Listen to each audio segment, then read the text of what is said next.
Bonjour et bienvenue dans ma nouvelle vidéo. Aujourd'hui, je vais vous parler du marquis de Socrate.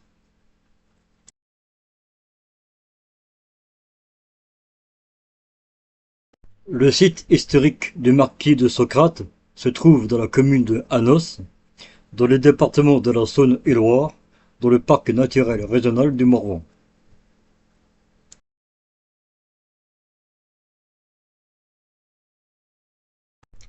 Le poste de commandement était situé sur la presqu'île à laquelle on accédait par une passerelle.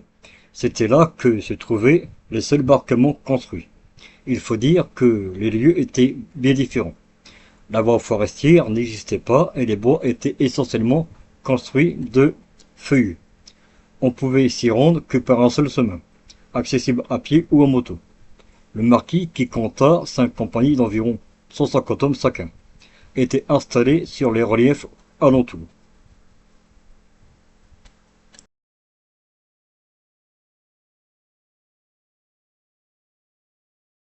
Les hommes dormaient dans des bois de façon rudimentaire, parfois abrités par des voilures de parachute.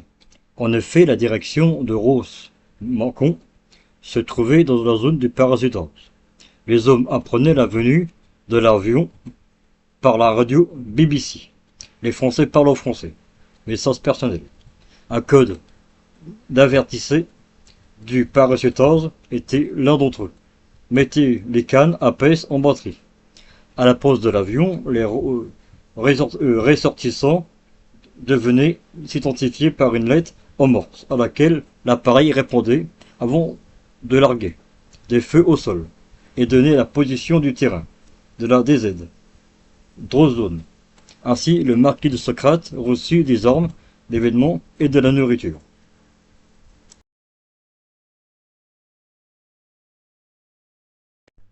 L'organisation de la troisième compagnie était militaire. Elle était commandée par Marcel Fouquet, ingénieur de le civil et recensé comme le lieutenant de génie.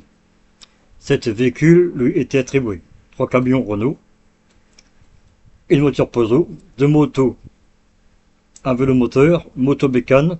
Les armes dont elle disposait étaient de 90 fusils carabines, 11 fusils mitrailleurs et 7 mortiers et 7 pistolets.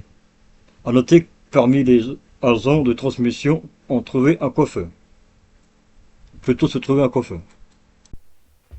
Merci d'avoir regardé les vidéos. Si la vidéo vous a plu, mettez un j'aime, partagez,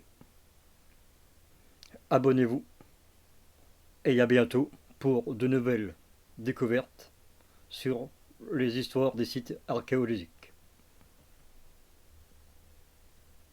À bientôt.